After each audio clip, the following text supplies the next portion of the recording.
Hello guys, welcome to my channel Pooja Manish Ghodla. और ये देखिए मेरे हाथों में मेहंदी, और मेहंदी पे मेरे हस्बैंड का नाम। तो बहुत ही सुंदर गाइस मेहंदी लगाई थी। और आज आपको पता होगा कि सकट चौथ के व्रत के लिए मेहंदी लगाई है मैंने, और पीछे बनाया बहुत ही सुंदर सुंदर हार्ट। और इसके बाद मैं कर लेती हूँ श्रृंगार। मेहंदी के बाद अब मैं पहन लेती हूँ पायल। तो गाइज़ ये दोनों पायल मैंने पहन ली थी है। तो जो भी व्रत हो उस पर श्रृंगार कर लेना चाहिए, तैयार व्यार होकर हमें सुंदर से ही पूजा पाठ में बैठना चाहिए। तो इसलिए मैंने मेहंदी लगाई और ये श्रृंगार किया। और अब हम ज्वेलरी पहन लेते हैं। इसके बाद ये पहन लेती हूँ मैं ज्वेलरी, और ये मैंने गले में भी पहन लिया, रिंग पहन लिया। और ये साड़ी है, आज मैं ये वाली साड़ी पहनूंगी और इसके साथ करूँगी ये मेकअप, जिसमें है ये कड़े, आई शेडो, आईलाइनर, लिपस्टिक, बिंदी, ये सब कुछ मैं लगाऊंगी। तो ये गाइस ये है मेरा फाइनल लुक। और इसके साथ में हम ओढ़ लेते हैं चुनरी।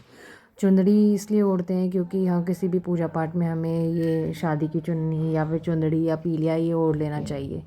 तो इसे ओढ़ने के बाद अब हम शुरू करेंगे हम आज की पूजा। तो गाइज़ ये है मेरा बेटा विहान। और ये विहान आज मेरे साथ कथा सुन रहा है, क्योंकि कथा अकेले कभी भी नहीं करनी चाहिए, कोई ना कोई साथ में सुनने वाला होना चाहिए। तो सबसे पहले हम बना लेंगे स्वास्तिक।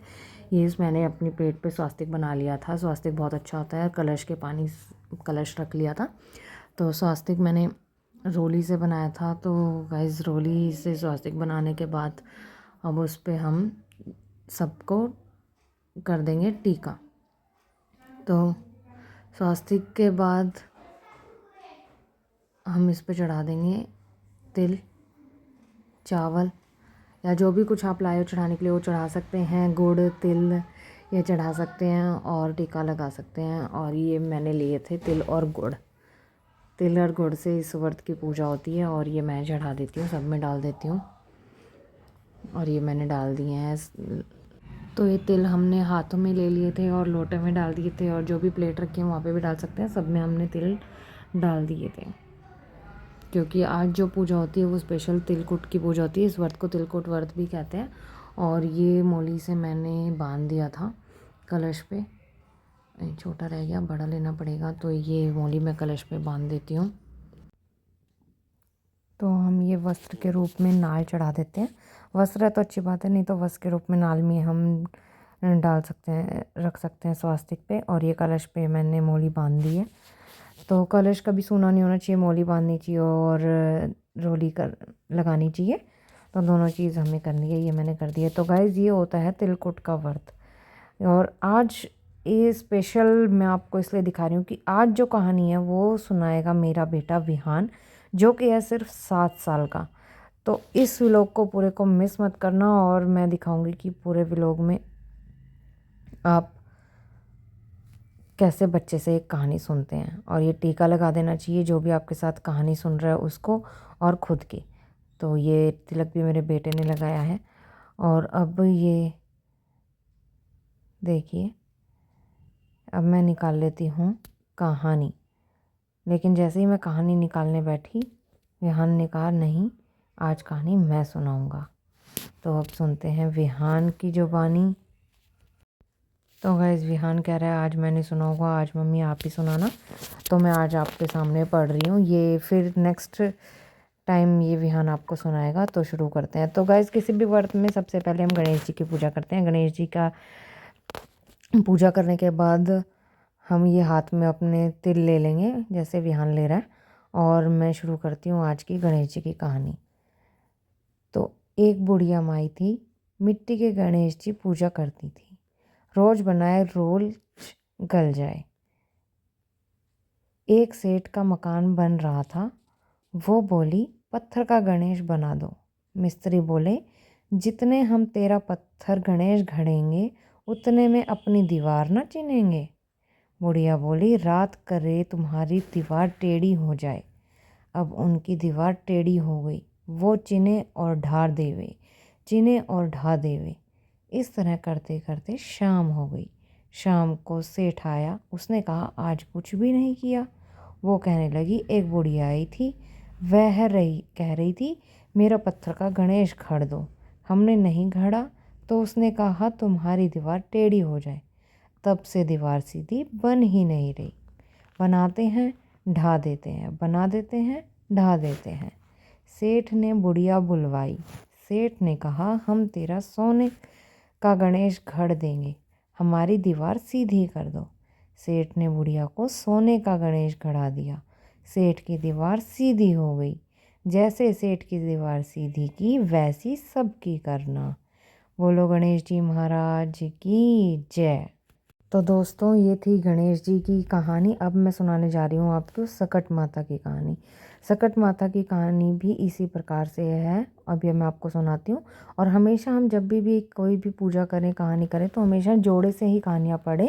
पहले गणेश जी की पढ़ें और फिर जिस चीज़ का आप व्रत कर रहे हैं, जैसे सत्यनारायण या जैसे एकादशी, जैसे कोई भी व्रत कर रहे हैं, तो आप उसकी कहानी पढ़ सकते हैं, सुन सकते हैं। और कहानी में बैठे ज़रूर 2 लोग, क्योंकि हम किसी को कहानी सुनाते हैं तो वो सुनने वाला भी होना चाहिए और सुनाने वाला भी होना चाहिए। कभी भी कहानी अकेले नहीं सुननी चाहिए। तो गाइस अब मैं सुनाती हूँ आपको सकट चौथ की व्रत कथा। किसी नगर में एक कुम्हार रहता था।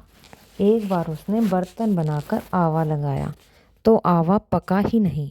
हार कर वह राजा के पास जाकर प्रार्थना करने लगा। राजा ने राज पंडित को बुलाकर कारण पूछा तो राज पंडित ने कहा कि हर बार आवा लगाते समय बच्चे की बलि देने से आवा पक जाएगा। राजा का आदेश हो गया। बलि आरंभ हुई। जिस परिवार की बारी होती वह परिवार अपने बच्चों में से एक बच्चा बलि के लिए भेज देता। इसी तरह कुछ दिनों बाद सकट के दिन एक बुढ़िया के लड़के की बारी आई। बुढ़िया के लिए वही जीवन का सहारा था। राजा आज्ञा कुछ नहीं देखती। दुखी बुढ़िया सोच रही थी कि मेरा तो एक ही बेटा है, वह भी सकट के दिन मुझसे जुदा हो जाएगा। बुढ़िया के लड़के को सकट की सुपारी और दूब का बीड़ा देकर कहा, भगवान का नाम लेकर आवा में बैठ जाना, सकट माता रक्षा करेगी। बालक आवा में बिठा दिया गया और बुढ़िया सकट माता के सामने बैठकर पूजा करने लगी। पहले तो आवा पकने में कई दिन लग जाते थे, पर इस बार सकट माता की कृपा से एक ही रात में आवा पक गया था। सवेरे कुम्हार ने देखा तो हैरान रह गया, आवा पक गया था। बुढ़िया का बेटा तथा अन्य बालक भी जीवित एवं सुरक्षित थे। नगरवासियों ने सकट की महिमा को पहचाना और उसका धन्य माना। सकट माता की कृपा से नगर के अन्य बालक भी उठ गए। बोलो सकट माता की जय। तो दोस्तों ये थी सकट चौथ व्रत की कहानी। तो ऐसे ही हम अपनी कहानी सुनेंगे और तिल डाल देंगे लोटे में और थोड़े से तिल हम हाथ में ही रखेंगे। तो दोस्तों अब पढ़ते हैं सकट माता की आरती। ओम श्री चौथ मैया, बोलो जय श्री चौथ मैया। सच्चे मन से सुमरे सब सुख दूर भय। ओम जय श्री चौथ मैया। ऊंचे पर्वत मंदिर शोभा अति भारी, यहाँ शोभा अति भारी। देखत रूप मनोहर असुरन भयकारी। ओम जय चौथ मैया। महाशिंगार सुहावन ऊपर छत्र फिरे। सिंह की सवारी सोहे कर में खड़ग धरी। ओम जय श्री चौथ मैया। बाजत नौबत द्वारे अरु मृदंग डेरू। 64 जोगन नाचत, 64 जोगन नाचत, नृत्य करे भैरू। ओम जय श्री चौथ मैया। बड़े बड़े बलशाली तेरा ध्यान धरे, मैया तेरा ध्यान धरे। श्री मुनि नर देवा, श्री मुनि नर देवा, चरणों आन पड़े। ओम जय श्री चौथ मैया। चौथ माता की आरती जो कोई स्वागन गावे, प्रेम सहित गावे। बढ़त सुहाग की लाली, बढ़त सुहाग की लाली, सुख संपत्ति पावे। ओम जय चौथ मैया। बोलो सकट माता चौथ माता की जय। तो गाइस ये था सकट चौथ माता की आरती। और अब हम इसके बाद मैं आपको बताने चाहती हूँ कि हम सूरज को अर्घ देंगे और सूरज के अर्घ देने के बाद जो भी अगर आप कुछ खाना पीना चाहते हैं, जैसे तिल खा सकते हैं, चाय पी सकते हैं, तो फलाहार ले सकते हैं, तो वो आप सब खा पी सकते हैं। इसमें ऐसा कुछ नहीं है कि आपको पूरे दिन भूखा रहना है, ऐसा नहीं होता। और इस व्रत की एक महत्वपूर्ण है कि इस व्रत के लिए संतान के लिए व्रत रखा जाता है कि अपनी हमारी संतान खुश रहे, उसकी लंबी आयु हो, तो यह व्रत उसके लिए रखा जाता है। तो भगवान सबकी संतान को आयु दे और स्वस्थ रखे, मेरी यही मनोकामना है। और आप सब लोगों को सकट चौथ माता के व्रत की हार्दिक शुभकामनाएं। तो दोस्तों एक आरती और पढ़ लेते हैं। ये है श्री गणेश जी की आरती। जय गणेश जय गणेश जय गणेश देवा, माता जाकी पार्वती पिता महादेवा, एक दंत दयावंत चार भुजाधारी, माथे पर सिंदूर सोहे मुसे की सवारी। जय गणेश जय गणेश जय गणेश देवा, माता जाकी पार्वती पिता महादेवा, पान चढ़े फूल चढ़े और चढ़े मेवा, लटवन का भोग लगे संत करे सेवा। जय गणेश जय गणेश जय गणेश देवा, माता जाकी पार्वती पिता महादेवा, अंधन को आँख देत कोढ़िन को काया, भांजन को पुत्र देत निर्धन को माया। जय गणेश जय गणेश जय गणेश देवा, माता जाकी पार्वती पिता महादेवा, सूर्य शाम शरण आए सफल कीजिए सेवा। जय गणेश जय गणेश जय गणेश देवा, माता जाकी पार्वती पिता महादेवा, दीनन की लाज रखो शंभु सुतवारी, कामना को पूरा करूं जाऊं बलिहारी। जय गणेश जय गणेश जय गणेश देवा, माता जाकी पार्वती पिता महादेवा। बोलो गणेश जी महाराज की जय। जय गणेशा। तो दोस्तों ऐसे हमारी 2 आरती और 2 कहानी पूरी हो गई है। जोड़े जोड़े से हमने हर चीज़ कर ली है। और ये व्रत भी जोड़े के लिए रखा जाता है कि पहले हमने करवा चौथ का व्रत किया था और अब हम सकट चौथ का व्रत कर रहे हैं। तो ये दोनों बहनें थी। तो वैसे तो साल में 12 चौथ आती हैं, लेकिन कोई 12 करता है, कोई 8 करता है, कोई 4 करता है, कोई 2 करता है, जोड़े से करते हैं। तो आप कितनी भी मर्जी है और उसका उद्यापन भी कर देते हैं। तो जैसे ही आपको सही लगे वैसे ही आप अपनी पूजा विधि विधान से कर सकते हैं। बोलो सकट चौथ माता की जय। तो चलो अब अर्घ दे देते हैं। तो हमें दोनों टाइम अर्घ देना होता है दोस्तों।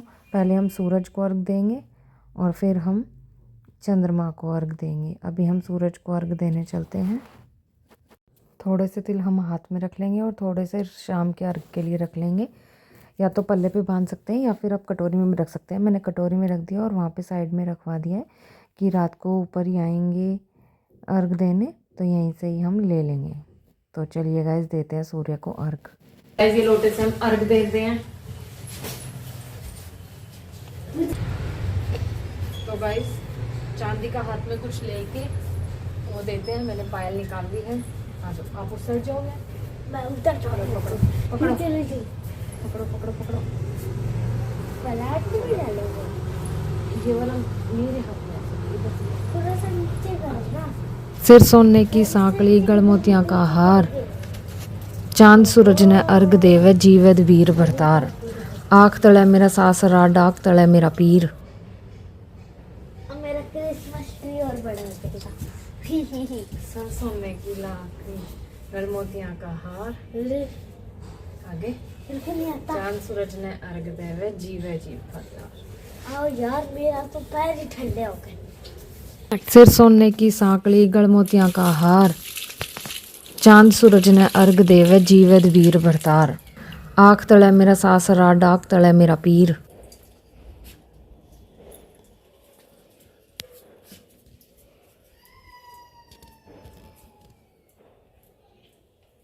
दिख तो अभी है, पटाखे फोड़ रहे हैं सब, है ना। वीडियो बना, मैं तेरी वीडियो बनाऊंगा, ठीक है।